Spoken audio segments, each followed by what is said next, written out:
जैसे पुण्यात्मा नानक साहिब जी कहता है कि जब तुम यहां आते हो मेरे पास सत्संग सुनने के लिए और तुम सभी आ जाते हो, पहले थोड़ी संख्या में हुआ करते 100, 250, 150, 250, कि तुम सभी आ जाते हो सत्संग सुनने के लिए मेरे पास प्रति महीना, तो मुझे खुशी होती है कि मेरे बच्चे मेरे ज्ञान पर अडिग हैं, मेरे अनुयायी, और वो किसी से भ्रमित नहीं हुए, काल के दूतों से वो भ्रमित नहीं हुए, तुम्हारा जीवन बर्बाद ना हुआ, तो मुझे खुशी होती है।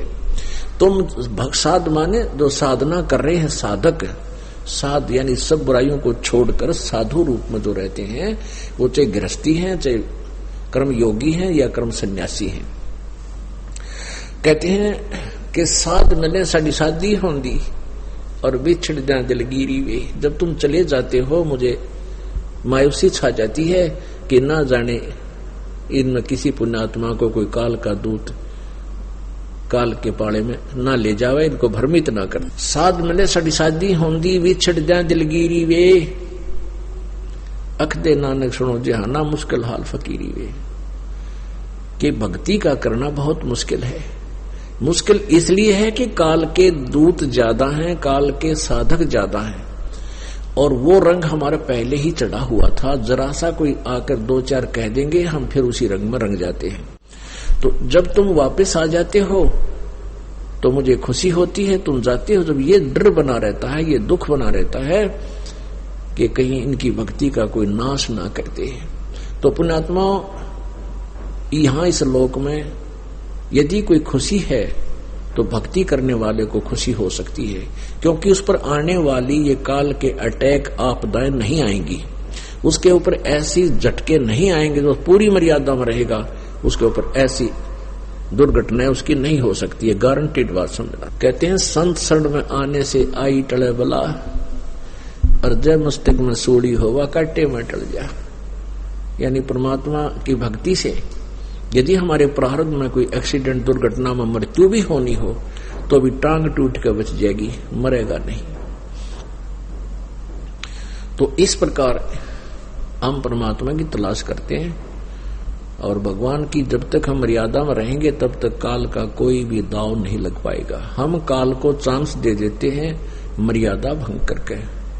मर्यादा भंग करने में कौन कौन से विशेष हैं जो मर्यादा भंग होती है, विशेष नियम कौन कौन से जो आपको लिख कर दिए हुए हैं, उनमें से सबसे बड़ा है अभिमान, अहंकार नहीं आप में होना चाहिए। क्योंकि परमात्मा ने बताया है कि मेरी भक्ति तुम्हारे अंदर तब तक रहेगी जब तक तुम ऐसे रहोगे। कैसे?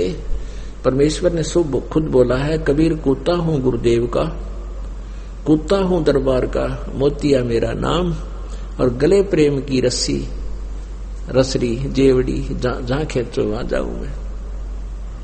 यानी अपने परमात्मा गुरुदेव में आपका इतना लगाव बने, इतनी श्रद्धा बने, और ऐसा भाव बने जैसा मालिक ने बताया कि ऐसा करो, कुत्ता तेरे दरबार का।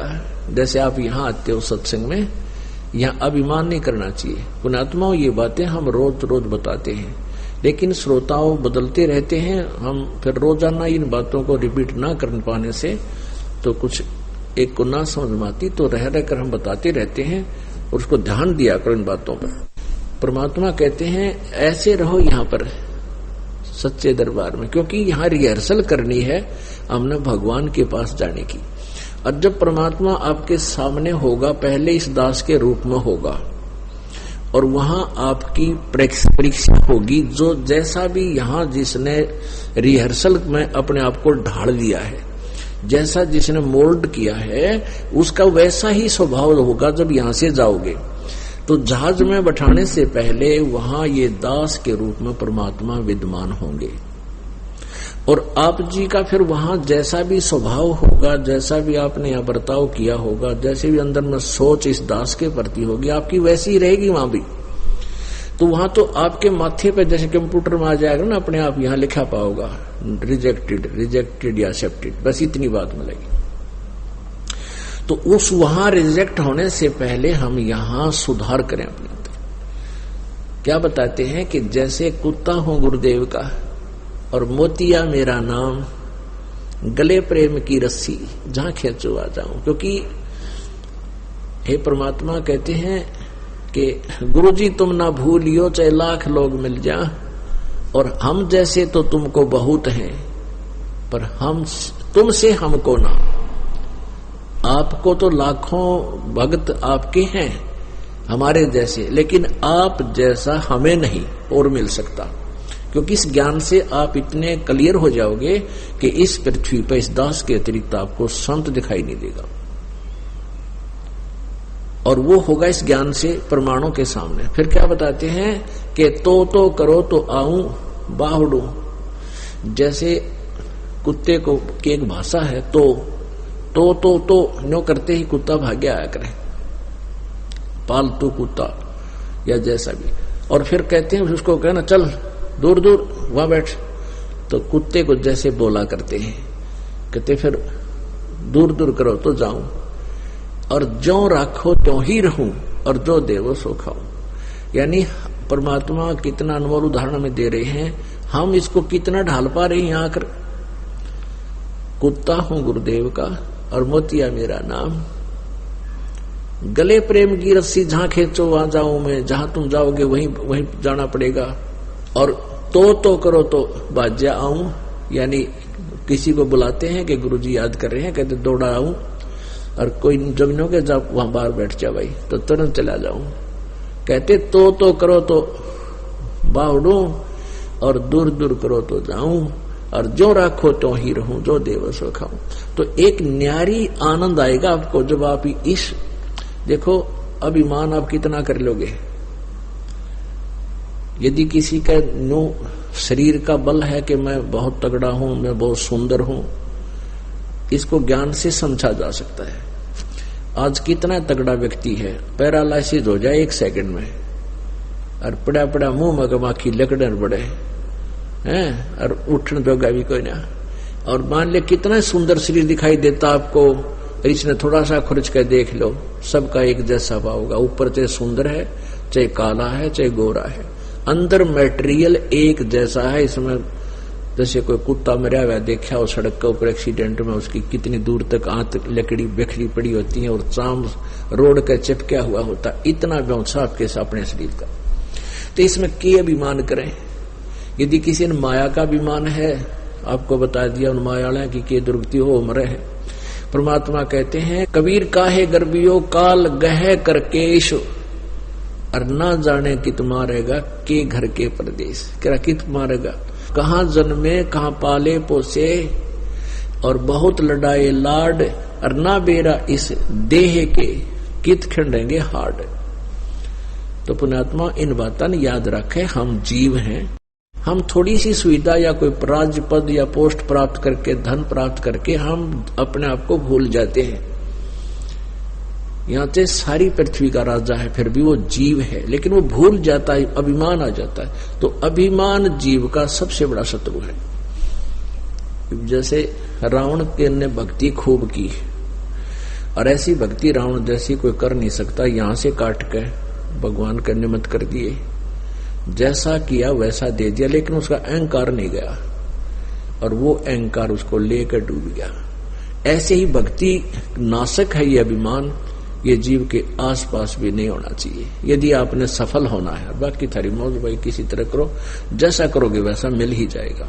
अब प्रसंग चल रहा है, हम उसी पर आते हैं, क्योंकि रह रहकर बीच में ये बतानी पड़ जाती है कुछ मर्यादाएं, जिससे आप भ्रमित ना हो जाओ, मार ना खा जाओ।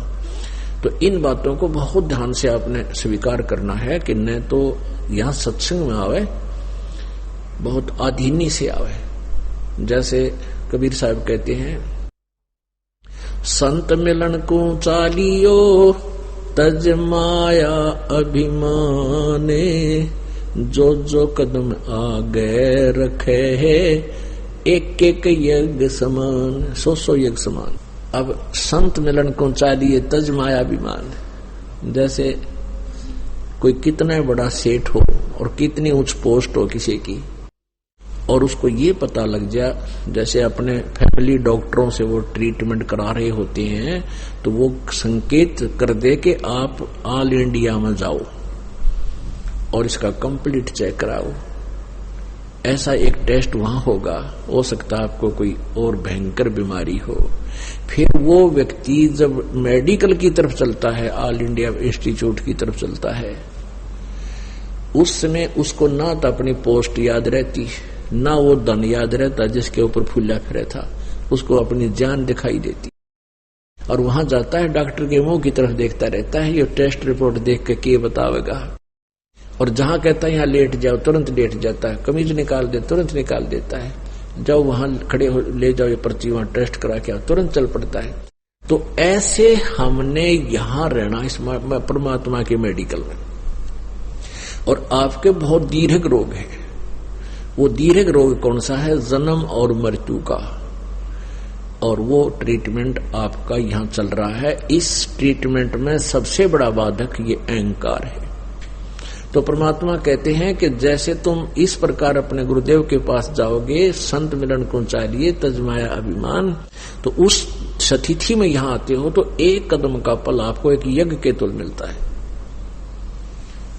तो हमने ये सारा ही लाभ उठाना है। हम युगों युगों से भटक रहे हैं, बहुत हम निर्धन हो गए हैं, तो हमने सब प्रकार के इस धन को इकट्ठा करना है। ये सोच लिया हम इतने दीर्घ रोगी हैं, हमने ग्लूकोज भी चढ़वानी पड़ेंगी और सब प्रकार के कैप्सूल भी खाने पड़ेंगे, तब हम स्वस्थ होंगे। अर्थात हमारी जन्म मृत्यु का ये रोग इस ट्रीटमेंट से कटेगा। और इसके कटे बिना हम परम शांति को प्राप्त नहीं कर सकते, हम पूर्ण मोक्ष प्राप्त नहीं कर सकते। अब ये बीच में थोड़ा सा आपको ये देना आवश्यक समझ रहा था, ये दास बार बार नहीं बता पाता हूं। अब हम उसी प्रसंग पर आते हैं कि जैसे वो परमात्मा यहां आते हैं। एक तो ऋग्वेद मंडल नंबर 9 के सूक्त नंबर 1 मंत्र नंबर 9 में तो ये बताया है कि वो परमात्मा शिशु रूप धारण करके जब आता है, पूरी लीला करता है, मनुष्य जैसी बालक रूप धारण करता है, किसी मां से जन्म नहीं लेता, कुंवारी गायों के दूध से उसकी परवरिश होती है, आदि आदि। दूसरे प्रमाण ये भी दिए हैं कि वो सीधा भी आता है, कई बार एज इट इज मनुष्य जैसे शरीर में हल्का तेज पुंज का शरीर बनाकर, और अन्य यानी उस एज इट इज शरीर में वो आ जाओ जिसके एक रोमकूप में करोड़ सूर्य करोड़ चंद्रमा मिला दे तो भी रोशनी मालिक की ज्यादा, तो हम देख नहीं सकते, हमारी आंखें बंद हो जाएंगी, जैसे उल्लू सूर्य को नहीं देख सकता। तो इसलिए परमात्मा यहाँ हल्का तेज पुंज का शरीर बनाकर आते हैं।